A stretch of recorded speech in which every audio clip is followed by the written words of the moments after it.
The opinions expressed by the host and guests in this show are not necessarily the views of Children's Health Defense.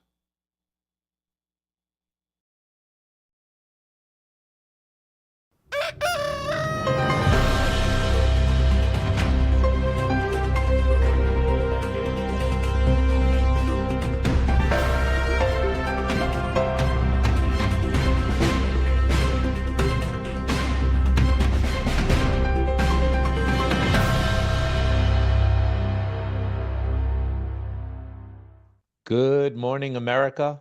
Good morning, world. Good morning, CHD. Welcome. Once again, my name is Michael Kane. I am the founder of Teachers for Choice. And today we have an amazing grassroots show right here from New York. We need to stop schools from taking advantage of disabled children. And my guest is Syeda Yeasmin, who is the founder of the Resilience USA Foundation. This is a foundation that helps parents, especially immigrant and working class families, to deal with the insane New York City schools special ed process. I was a special ed teacher for 14 years. A lot of you know I was fired because I didn't get the COVID shot. But man, I saw this. I was in the IEP meetings. I saw what happened. There were some great schools and some great people that did great work with kids.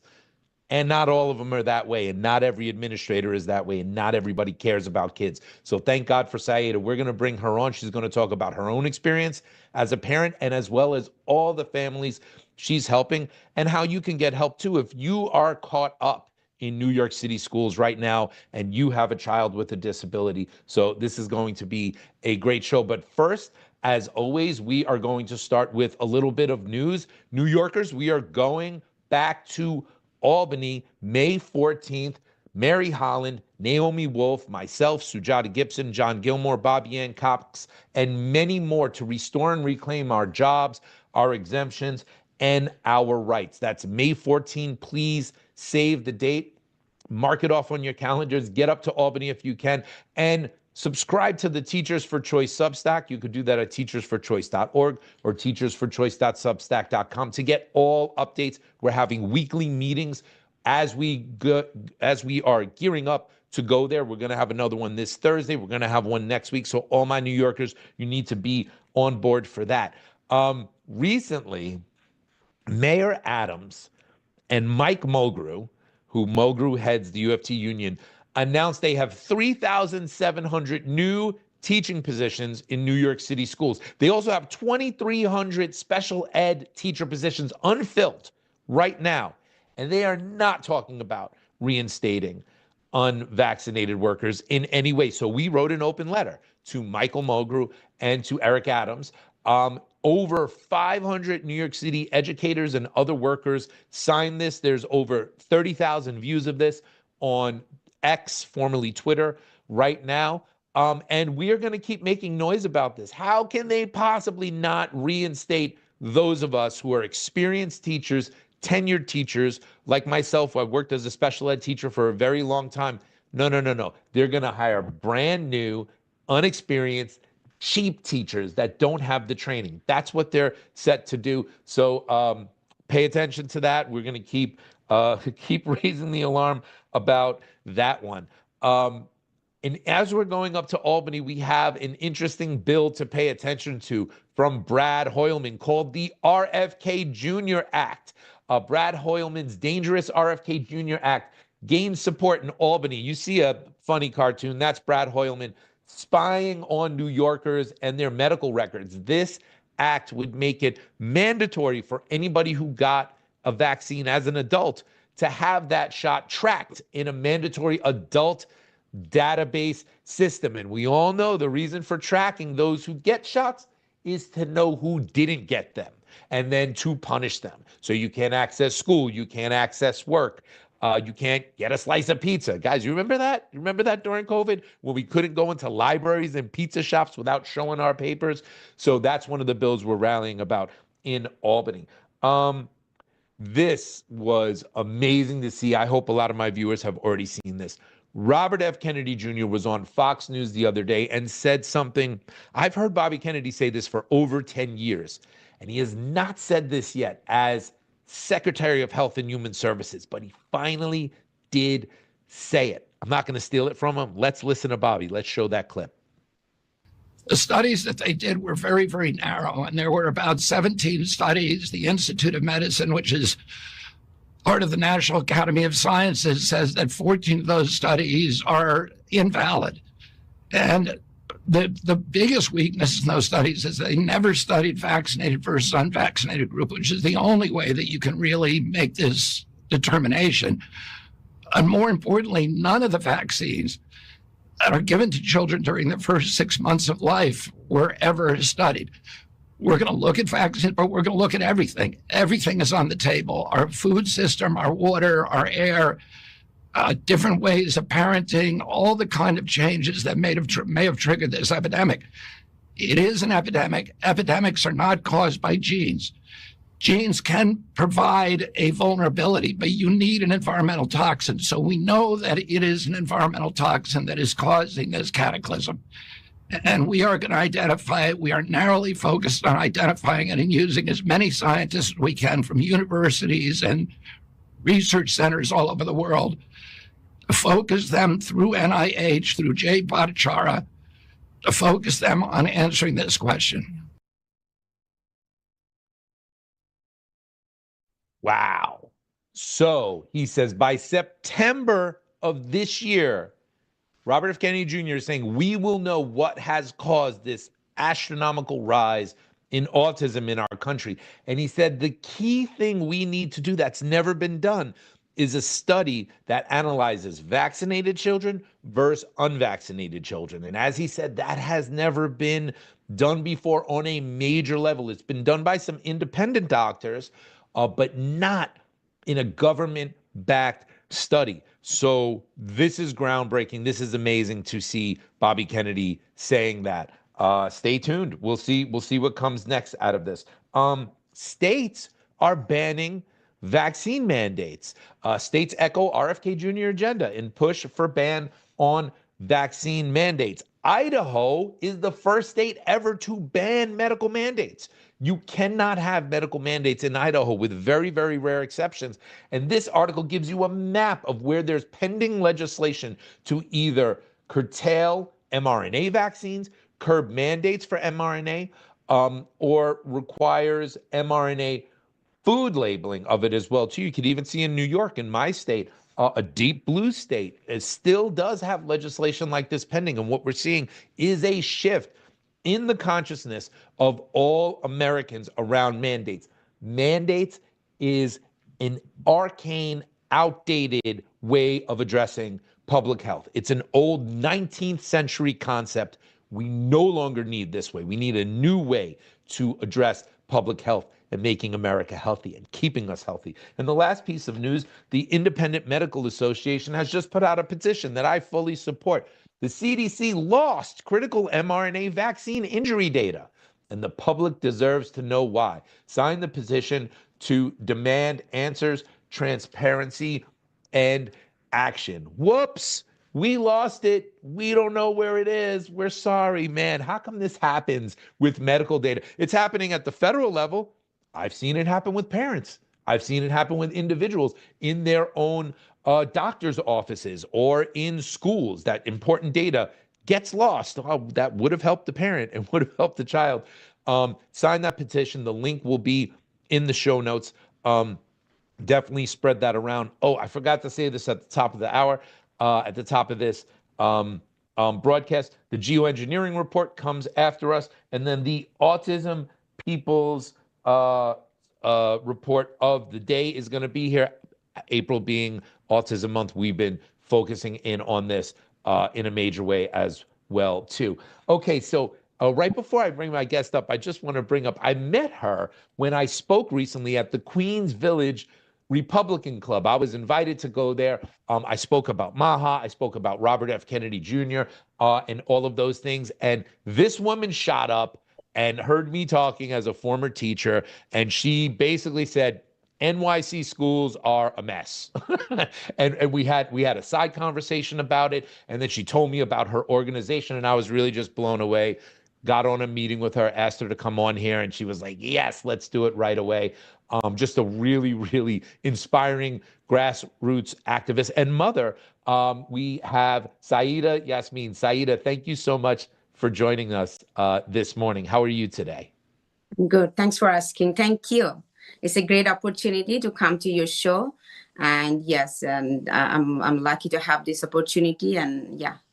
So what were the personal challenges that you confronted that led you to create this organization, Resilience USA Foundation? Actually, if I come to the like a very inner side concept, what things make me to create this Resilience USA Foundation, because I'm busy. I'm also an entrepreneur and I'm doing business, so that is still the non-for-profit. What me bring to this platform? I work. As an employee, Save the Children USA in Bangladesh, 2006, in their project called HIV/AIDS awareness program. So I worked for over there is 6 years, and then I came here, and I have also another non-for-profit, but that's a kind of like awareness most of the time, not like. But resilience, the name also you can take it. Resilience means you can have that, like we have to resist with something, right? So when the New York City, especially the education system, I have so many questions to ask to the system, to the management, to the decision maker, to the policy maker. I have so many questions to ask to them to improve their so many areas need to be done because of the consequences family facing is horrible. And most of the families working class, they're working 2 jobs, 3 jobs. They don't have time to running and answering those kind of like very long email, or sometimes they twisting their words. Sometimes they doing like a shift blame kind of things. So people, when I put my son in school, so they saw in my parent meeting and some other meetings, the parents find out I raise voice, I make a point, and even the school, I ask them this thing need to be done. Otherwise, I'm not going to send my son.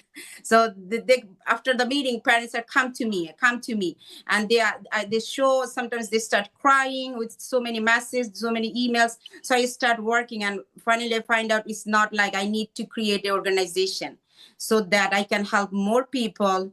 And I also not one man show. I can bring also an other side, more people going to help towards to them who needs help. And it's completely non-for-profit. We are not looking for any profit except one profit. People gonna get benefited. That's the great profit. And Right. also the Resilience USA Foundation, like a resilience, we put the name resilience, means who believe in them, like and hopeful and be resilient, or about the situation is ours. And the education system, I'm very I feel very bad and very mad also, like when I say like education system in New York City is really, really questionable. And most of the people and parents going to say like, oh, all the teachers are like this, that. They come to the conclusion, it's not teachers. It's not teachers. Teachers are very good. Some teachers are really good. Not everyone. Some are very good. But most of the time, I'm very much agree with Michael. Like they hire cheaper teacher. They don't hire whenever the experience and good teacher or anyone raise the voice, they remove that. I know one teacher personally. I'm not gonna make his name. He's very good teacher, but they remove. They find excuse. It's too many laws and too many twisty things, and they take it out and put the cheap teacher, and it's not hire based on merit. So that's why we build the resilience so that it's a professional way. Let's talk to the education system. And I'm keeping working on it. And so many families are with me now. And we have advocate also in our board and lawyers. So we're gonna talk to them, and we will go to the end to make things possibly workable. So Syeda, your foundation focuses especially on helping families that have children with disability, autism, and other disabilities as well too.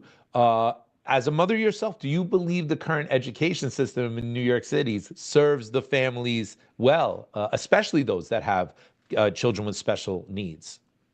I want to give you one example. Even yesterday's, I met 11 family in Flushing. It's like they supposed to 3 family came, and when the school heard about me and my organization, from the school parents come to that meeting.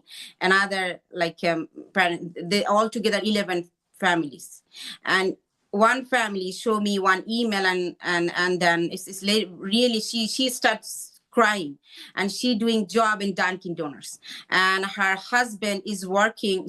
Her husband was a doctor in back home, the country he came from, and he working here as a Uber driver. They have 3 kids. One kid has autism. Other 2 kids are really good, but this boy has a speech delay and autism. So they have a IEP meeting in Saturday. Okay, so dad took off, mommy took off, and they also arranged, because they have little language problem, arrange one family member who can cooperate this meeting and talk well, this and that. So the meeting is scheduled at 9:45. They all are waiting. They all are waiting in Zoom link. They were waiting, and nobody showed up. Okay, and they have this picture, they have everything, they are waiting. When dad go out with the drop off the relatives who are English communication is well and better than them, drop off, and he planned to go for work, because New York City is very expensive. Everybody need to work. Every price is so high, and if they have a special need kids, expenses more, more expensive, therapy and everything. The food, everything is not like, he cannot eat like other people. It's picky eaters, a lot of therapies, and a special need required every time in every place for that is the kids. And whoever have it, they know what I'm talking about. Anyways, so when they left from the home, mommy get a call like at 10:47, an hour later, that we are waiting. Where are you? What kind of parents you are? We are waiting in the meeting and you did not show up. You don't want service, or no? What do you want? We cannot do that. A lot of people are waiting in the line. What kind of parents you are? And she start crying. She unable to even answer. She get nervous. She call husband pull over car. It's a big mess. Okay. And ultimately the relatives with them, they said, no, don't take the meeting, because you don't know who calling you. Don't pass any information. It's all our sensitive informations. Don't do that. So they don't know. They get lost, and they said, no, not today, the meeting. I don't know who you are, this and that. And they get nervous. So they reach out to me. And we met, and I saw more people. Everyone is the same issue. IEP, can you imagine? IEP team schedule a meeting, and they don't show up. So Syeda, I just want to make sure our audience knows what you're talking about. An IEP is an individual education plan. It's the meeting that you have to have before you can start services like speech services or therapies or a special classroom. So you're saying that this is common, that IEPs are set, and then the administrators and the teachers that are supposed to come don't even show up for it, aren't even on time for it. Can you talk about these system failures? How common are system failures like this, like missing IEPs or other problems? How common is it from what you've seen? As I told you, yesterday I met 11 families, same common problem. They gave 11? Did you just say 11 families? 11 families. In one day? Problems. Within 3 weeks. Within this 3 weeks, wow. And oh my God. And the most pathetic thing is, when they have my heart get like melted, like I feel so bad, and the family most horrific and terrific thing is like that. It's their problem. They cannot arrange the meeting. It's their problem, right? So they shift the blame to the parents.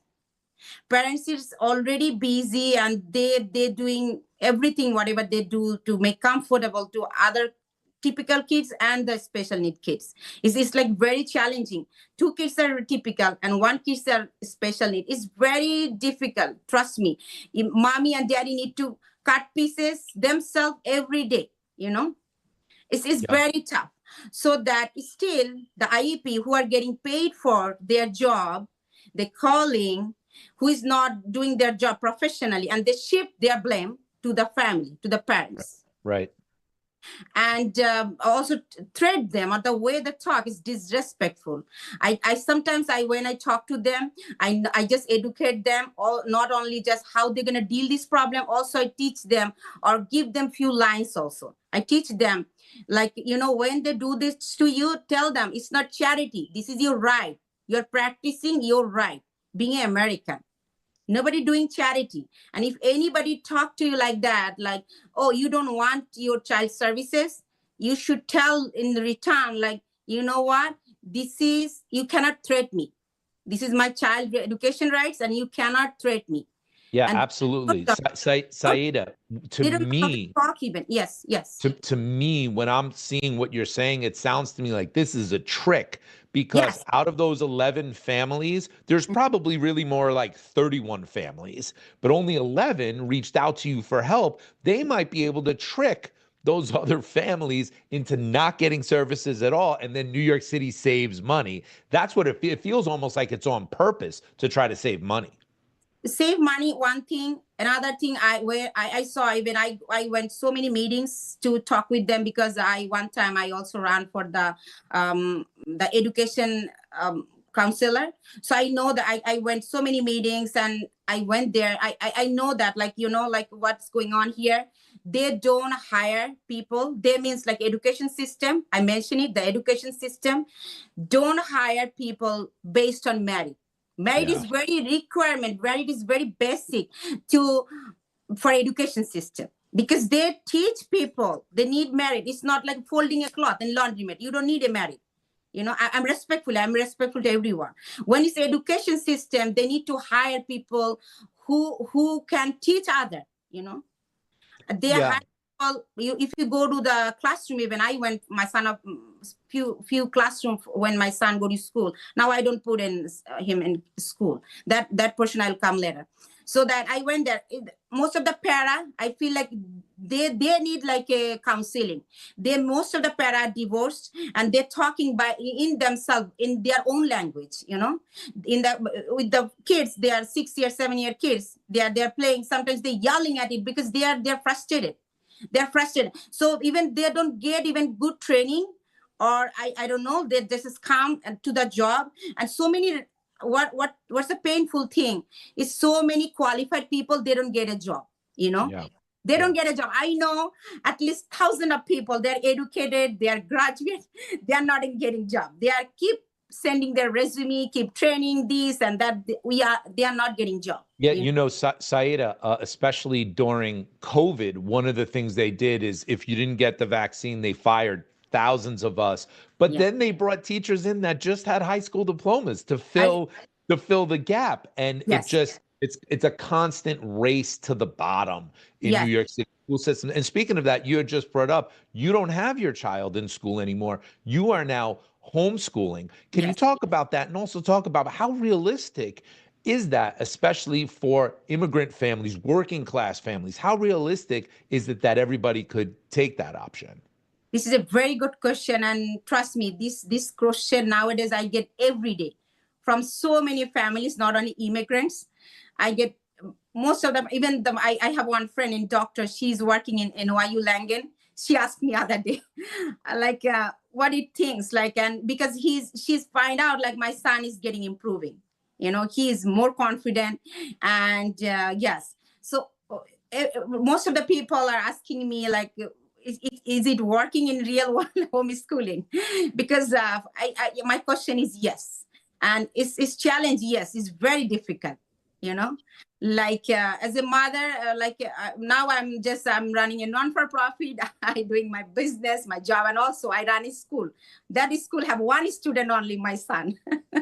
So running a home school means you are running a school. You need to schedule, you need to find the teacher, you need to hire them. Sometimes you need to fire them. So it's and the working class people, to be very honest, is not practically work for them because they both are working and they love to send their kids to the safe place. They believe it's safe in school, but it's not safe anymore. Anyways, it's so many things are like some political leaders and some decision makers done horrible things for school thing, which is not safe anymore, especially using the bathroom. It's a horrible. I believe it's better in the bathroom using policy. It's better in third world country. America believe they run whole world. They cannot even run a school bathroom properly. Anyways, so that and the thing is like homeschooling is very challenging and it's not gonna be useful or workable for most of the parents because of they all are working. I sacrifice my like middle of the peak career when I need to take this decision. So I decision to I'm gonna raise my son very proactively, properly, so that he can help more families, more kids when it's time to be need to be. Because of I build a business, I build like a companies. So this time I take time. I'm gonna build my son education life because education life is going on in New York City. I cannot trust them. I really, really respect and appreciate that you're making sacrifices for your boy. But you know, not every, as you say, not every family can make those same sacrifices. We have a lot more questions. We don't have time to answer all of them, but I want to ask you some more. Do you believe that the education system's producing graduates who are emotionally intelligent and capable of problem solving and can face the challenges in day-to-day life, or are they failing at that for all of the students? Again, I'm going to bring another example to you and to the audience so that they will take that and they will give you the answer in comment section, or they can bring more issues. Let me explain one thing. I already like how education system is horrible. It's not for now.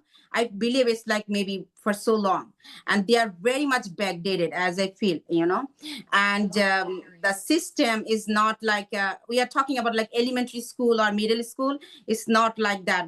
When the kids are, most of the kids are learning from school, few things like I need to go to school. I need to listen to someone. When I go to bathroom, I need to ask for permission. I need to respect other things like whoever belongings. I should respect to those, and those things is very basic. Even forget about the education goal. The school system are failed to teach children those very things are not need to be married. Like they can learn even from the environmental, you know, because I feel like they don't hire a married, good, nice background teachers. That's the main problem.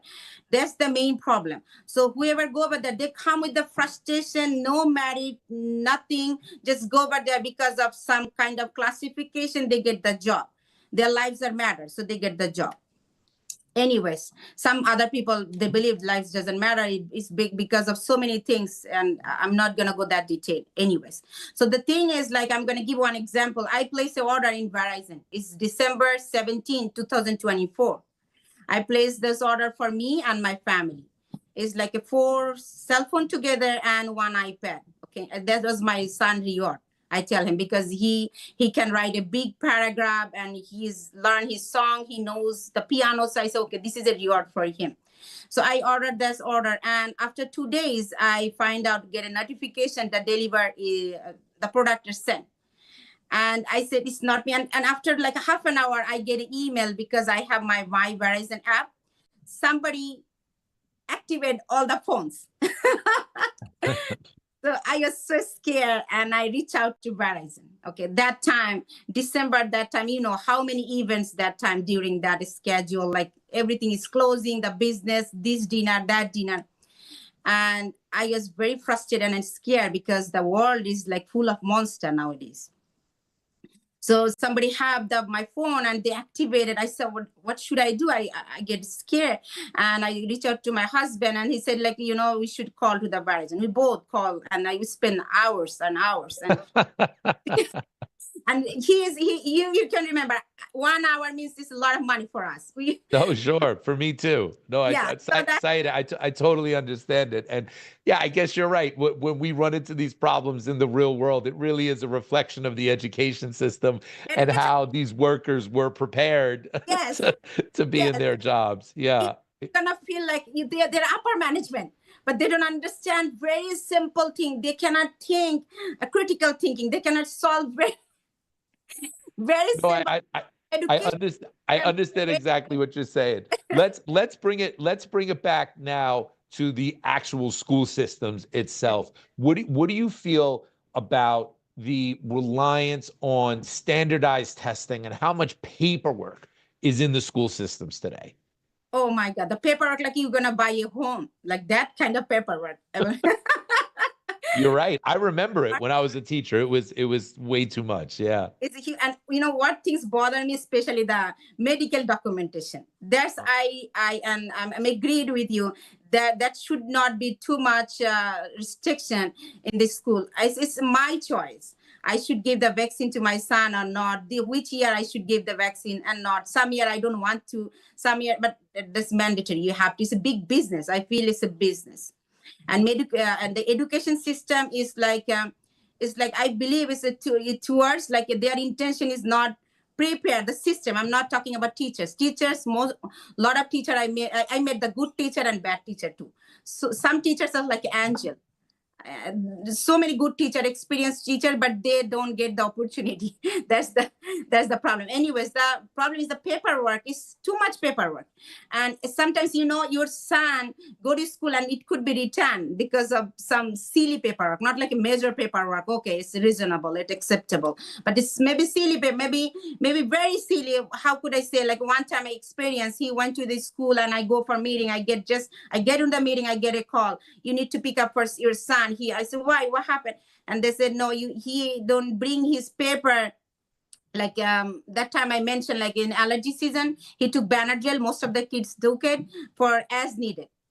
So that the doctors sometimes when not writing the prescription, they don't write the as needed or over the counter medication. They don't write a prescription or sign paper. They just tell mommy, mommy, when you have the problem, you can go to this any pharmacies and buy the over the counter this medication.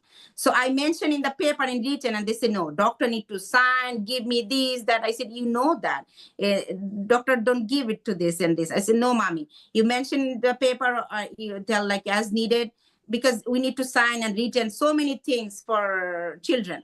So, and I said, what should I do now? And then I go over there, pick up my son, I go to the doctor offices. They said, no, I'm not going to write the paper because it's not prescription. You understand, right? It's yes, so no, I understand. And then they run you in circles. It's like you're a dog chasing your tail, just running around. Yeah. Yes, it's every parents. So I have time, I can talk, I can go, because as I told you, like I have this opportunity. Every parents are not. That doesn't mean they cannot talk, they cannot communicate. They don't have this opportunity. So that I want to become those parents' boys who doesn't have those opportunity. I become those kids' mommy, like whose mommy is busy. So let me handle like who gave them a hard time. I tell them, come to me. Okay, I'll give them. And I'm not like, oh, I'm going to, so I teach them also. I prepare them how they're going to handle this problem. I tell them like, this is your rights. We pay a taxes, and this is New York City, and we have this kind of rights, these rights. And school doesn't give you or tell you the rights most of the time. When you ask you, they give a bundle of paper. So they don't have to reading all those papers. You can tell him or tell her or teach them within like 10 minutes. Like, this is the rights. Yeah. You should say this, you should not. They give you a hard time. In every way, parents are facing difficulties to sending their kids to NYC public school. That's a very much, they cannot deny it. Whoever make the system a decision maker, they cannot deny it. They even know it, but they don't work on it. Syeda.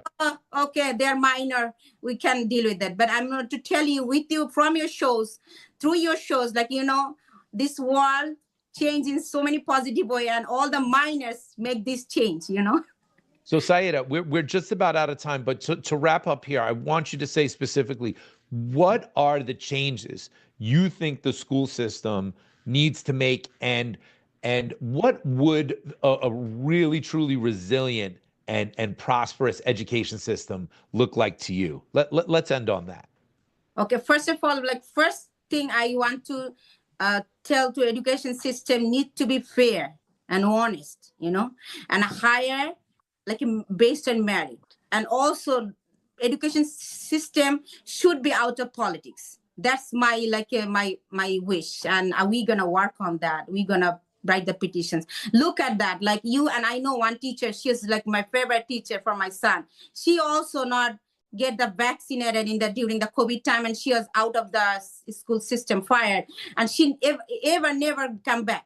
You know, so now nowhere is COVID. Why they not come to the classroom? Who are experienced, who are who are really good to us? No, they don't come back to us. So education system need to work on based on that what we need, what parents are looking for. They come up to the survey, and the survey, if you write something bad, you know, you're gonna receive a call. Like, you write this, mommy, why? I need to come and talk to you. So it should be fair, it should be transparent, and should be like the motivation and the working area should be like honest. And yes, we need to make this change, and we are looking for this of the problem. We need to solve this problem. Let's not talk about the problem, but not take it like, oh, this is a problem, and I'm gonna make that okay, this is a problem. No, talk about the problem, and towards go to the solution. One solution is to make hire people based on merit.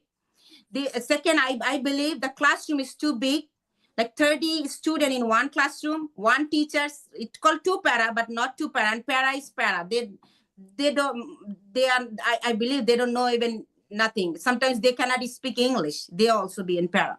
So the school system classroom should be less like a shorter, you know, not 30 students, one teacher, and teacher is good, teacher like too good, but what they're gonna do? It's a huge classroom, you know, with like a two para. It need to be like a paraprofessional, need to be like a right way, like it's almost para is working like a teacher.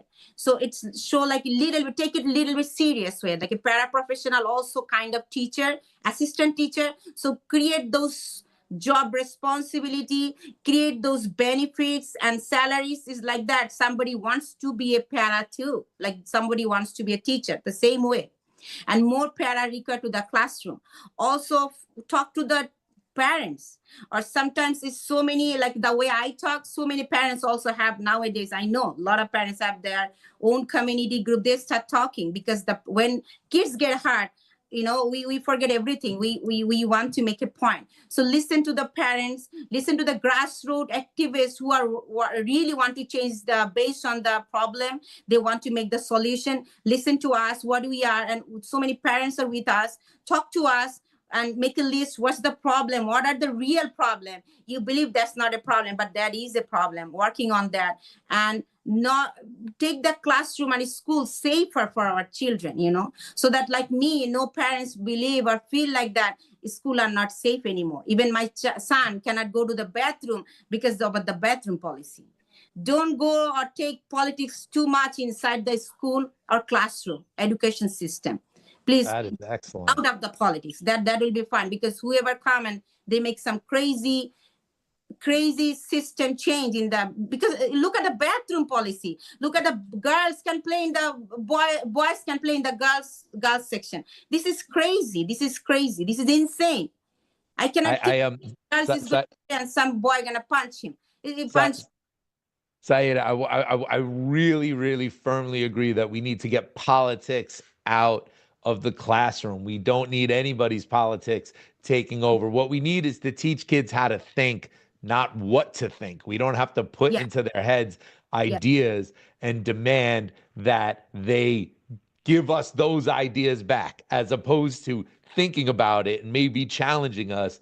I agree completely. Syeda, I'm so sorry we went a little over time. I think we're going to have to end it there. But everybody, especially in New York City, if you need any assistance, especially with special needs students, go to Resilience USA Foundation, resilience-usa-foundation.com. The link will be in the show notes. You can click on it right underneath this video. After it gets published, as long as you're not watching it live, you'll have the link below. Syeda, thank you so much for coming on. I'm looking forward to working with you in the grassroots in New York City, and we'll definitely have you back on the show sometime soon. Thank you so much. Thanks for getting the opportunity, and best of luck your shows. And yes, we're going to work together. Thank you. Excellent. Thank you so much. Excellent. Resilience USA Foundation. She's a real firecracker. I absolutely love talking to her. She's not someone who sits around and waits for people to solve things for her. She jumps into it. She starts to build solutions, and then she builds them for other families in her community. Just God bless Syeda. Just really, really great work. Don't go anywhere. Right now, we have coming up the Geoengineering Report. Let's show that.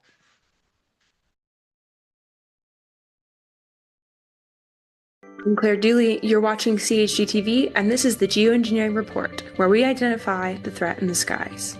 Winter ice storms, severe weather, flooding, Arctic air, and record heat. How can these things happen at the same time?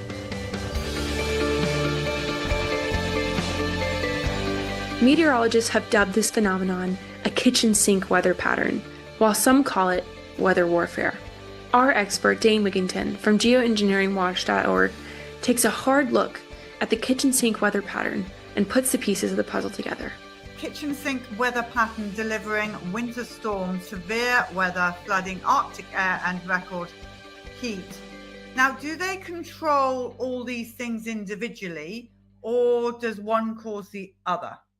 Great question as well. And they refer to the kitchen sink term, of course, because everything but the kitchen sink slogan or statement, because you have everything from record high to record cold. Bottom line is they're engaged in a game of weather whack-a-mole. Even though they can create the surface cool downs, chemical cool downs, that comes at the cost of a worsened damage to the planet and a worsened overall long-term warming.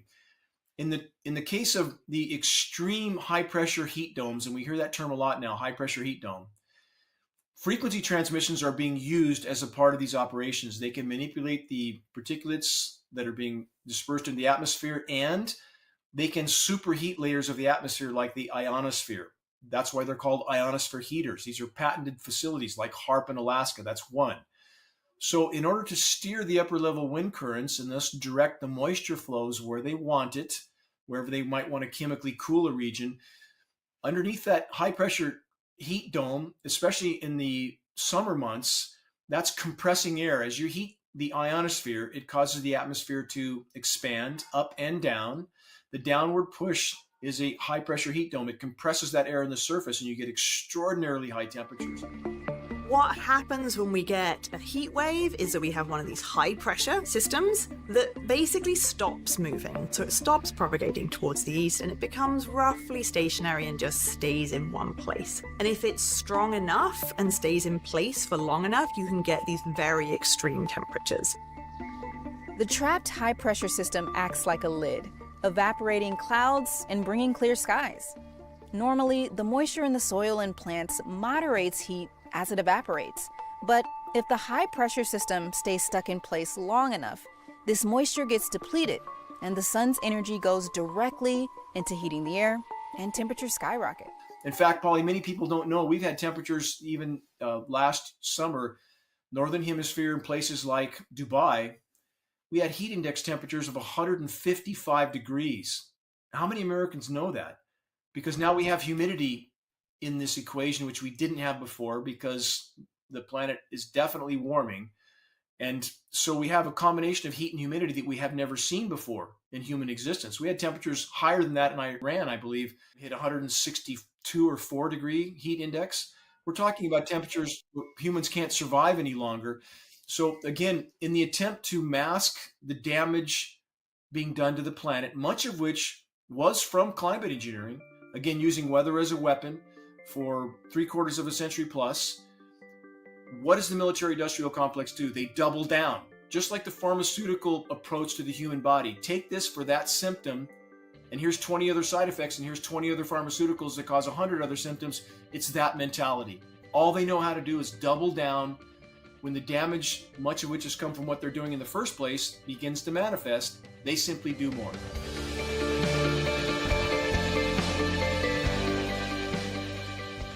I'd love to express our appreciation for you guys sending comments via email to us. We love hearing from you, so please reach out via goodmorning@chd.tv.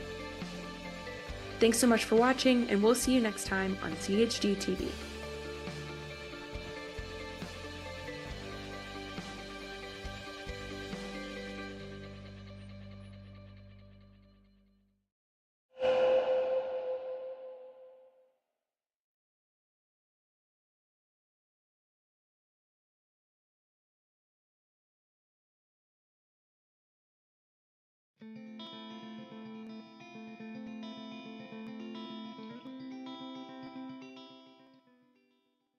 I'm Nancy Kirkman. And Nancy, you're just an amazing mother, because not only have you got your own child that's injured, but you run organisation to help people as well. I am an area coordinator, a co-coordinator for San Diego for Talk About Curing Autism, and we're a national nonprofit of families helping families. And great, we love, I call it TACA, but I think it's TACA, isn't it? It's TACA. This is TACA, yes, okay, good. We love TACA, and if people who don't know TACA, look it up, because they do so much good work for so many people. So thank you for doing that. Of course. Right, so we're going to talk about your son. Take us back to as early as you can remember before his injury, because he was injured quite early, wasn't he? He was injured, I think, at the 3-month vaccination point. He came out jaundiced, so and he had low muscle tone. So in retrospect, he ought not to have been vaccinated at all. He didn't really have the best of feeding skills for a baby, and all of these things indicated that he had some things going on where he should not have been vaccinated. So early on, we were trying to be good parents and follow our doctor's instructions, and he just had a horrible reaction to his 3-month vaccines, where he would scream uncontrollably in a very high-pitched, like he was being tortured, and it would last for days. And even still, we didn't, didn't put it together that it was the vaccines that were doing it. And we just saw him slowly fade away, from a cute little smiley interactive guy to just literally by 12 months old, there was just nothing. And even my mother said, he doesn't even react like a pet. When we call our dog's name, he looks up and turns his head, and she's like, your son, doesn't even react the same way, that the family pet does. We would call his name, and it got to the point where he would just sit in a corner, flip a truck, and spin the wheel, and that was it. He didn't notice if we came or went. He didn't respond to his name, and I had to beg for him to be assessed at 12 months old, because they said, well, boys are just like that. And I said, well, I don't really know of any boy that is like this. And they said developmentally, he was not even on the map. For a 1-year-old, they said he's comparable to like a 1-month-old, so he was really hardly hit before, and they strongly recommended that we find a long-term facility to put him in, because they said no one would be able to handle the amount of care that he needed. So at 12 months old, they said, we don't even suggest that you try. To put him in a facility, to not even try to parent him. They're suggesting you don't even try and parent him. Right. It took me 7 years with occupational therapy, 7 years to teach him how to chew. I was up making every bit of food that he had from scratch and pureeing it into a glob. And I would put a bite in and he would throw it up, and I would put a bite in and he would throw it up. When it came to trying to feed himself, he couldn't even really he didn't really know where his own mouth was. So, 7 years of, 2-hour meal sessions of take a bite. It took us, just to get chewing down, 7 years. How old is he now? He's 10. Describe what the vaccines have taken from him. He should have had a life, as all of our children, right? As a typical 10-year-old. But what is a day like for your son? He has extremely low muscle tone. He has, his motor planning and executive function are not there. So even just in terms of he's unable to dress himself. He has a hard time knowing where the sleeve is, and so he just can't even put on his own clothes. He cannot bathe himself. We have to help him with teeth brushing. All of the facets of daily living. He's finally feeding himself, but there's only about, 6 foods that he will allow us to give him, or he'll, completely devolve. So, at any point in his life, has any medical professional acknowledged the vaccines about your son? Well, only the ones that we've sought out that are specific to helping children with autism, but any mainstream doctor, no. They don't even want to treat us. There's a kind of recurrent of, you've done something here, and, it's kind of, oh, is he violent? Is he going to harm anybody? Do we need any? No, he's not. He's going to slam your cupboard if you make us wait an hour and a half for our appointment. But that's about it. And just remind everyone again, Describe how he was before he was injured. You're his mother. He was smiley. He had eye contact with us. He enjoyed being cuddled. The typical. He was adorable. And then it was gone. He couldn't stand. Loud noises sent him into a screaming fit. I mean, still to this day, cutting his hair causes extreme amounts of screaming to the point where people think that we're harming him and we're just giving him a haircut. He has extreme sensory issues. He cannot handle crowds, loud noises. His eye contact is, not typical. Just a very low tone. He fatigues very easily. So for those people that say what happened to your son and my son, this is rare. You work in Tarka, locally here. Right. What are you seeing? How many children? I'm not asking for a number, but... It's prevalent. It's very prevalent. I have one neurotypical child, and even at her school, when I walk around, I see traits, and these are quote-unquote typical children without a diagnosis, and there's a lot of toe walking, there's a lot of hand flapping, there's a lot of kind of strange behavior. And when I mentioned to the principal, I said, you seem to have a lot of autistic children in this school, and she said, I know, but they're not even on an IEP, and they don't have, so when I hear that it's an overdiagnosed condition, I think the opposite. It's underdiagnosed, because parents don't want to have that label on their child, and if your child can at all function, they act like it's not there. But I see the neurological symptoms that are similar to my children in typical children. So what is your advice to the young mum that's about to take her child in for vaccine? Don't vaccinate. At a minimum, read up on it. At a minimum, delay and find out an alternate schedule, and do not do all of them in one day with a newborn or a 3-month-old.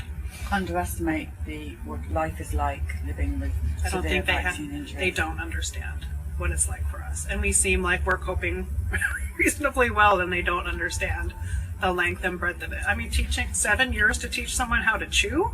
I mean, honestly, moving their jaw, pushing food down on the back of their molars. I mean, he chews now.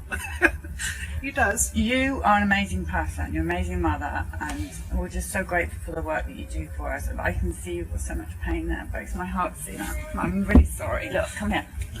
These people are going to give you some love. See? All those hugs. They're for you. It's exhausting, isn't it? Yes. There you go. And we're so criticized by the public whenever we go out, too. I don't think people understand what it's like to have somebody come up to you and swear and use terrible language in front of your children and say, get that fucking retard out of my shop. Is that here in Santa Monica? In San Diego? San Diego, I mean, sorry. And at that point, when my son was little, my husband was active duty in the military, and so he was gone. And I was here alone with, a severely autistic son and another child and then a baby. So I'm like, we need to buy groceries just like you do. What would you recommend I do? Can you hold that a second? Yeah.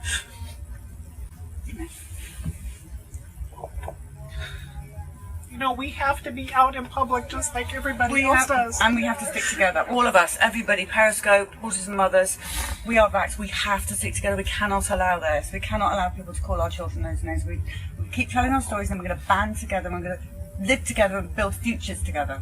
Okay? We're not going to leave you on your own. Or your son. Thank you. And I'll have your son any day. He's adorable. Yeah, exactly. Of course he's adorable, and this should never, ever have happened to him. So...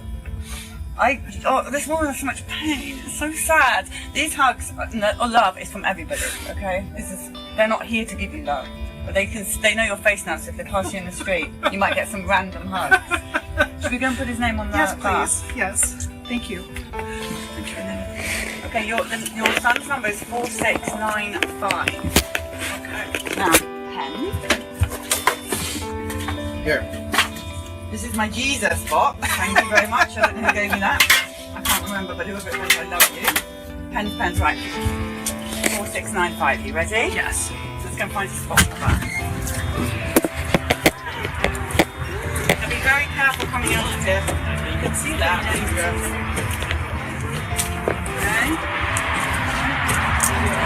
Right, so let's find a spot. Oh, that's overwhelming how many cars are taken.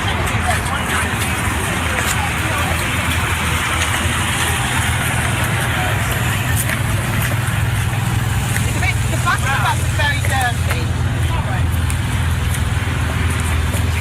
We do keep cleaning it, but every time we go out, we...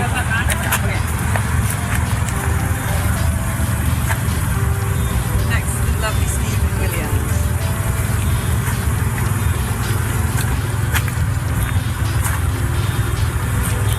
Do you know this lady? I do. She needs to be loved.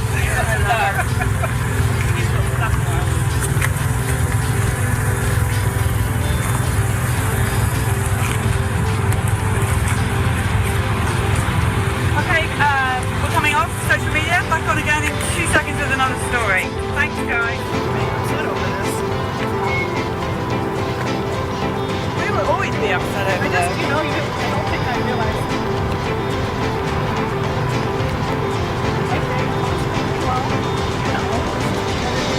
And our child gets larger and larger. I mean, so you think they'll get better when they're little, and he's approaching my size, and well over 100 pounds. I know. It's like, oh my gosh, when That's got 6'4" Billy. yeah, well, I do know. that's our projected height also.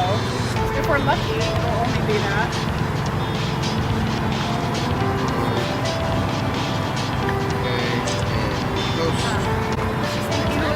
Thank you for calling attention to it.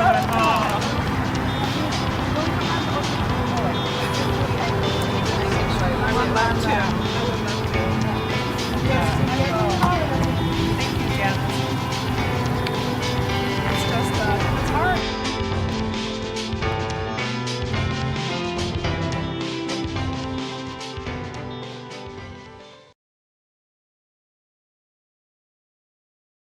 And I've seen a much increase in the last few years with the development of 4G, 5G. 10 to 15-year-olds are now having a 533% increase in rectal cancer. And children are so much more susceptible. Their skulls are thinner, and they have this developing nervous system, and we know that's a big deal. I had a patient who was always wearing the AirPod in one ear, and they said when they quit wearing it, they felt like a sensation there for a few days.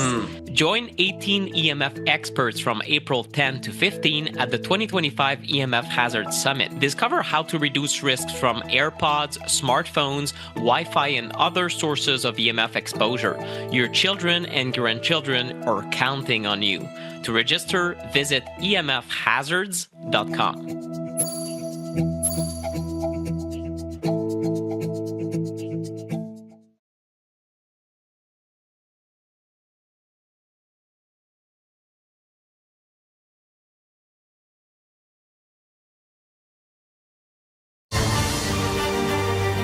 Homeopathy was attracting the most well-known, well-respected literary greats, corporate leaders, and educated people.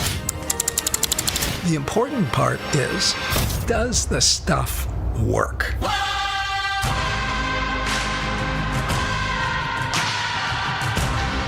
There is strong research evidence demonstrating it works, and yet nobody will believe it. I wasn't really sure. I was skeptic. When I went to the doctor, he said to me, "Well, what are you taking? What are you doing? You're way, way better."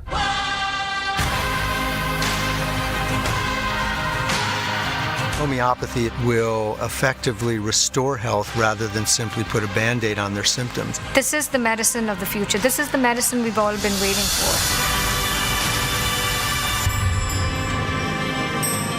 This is 21st century medicine.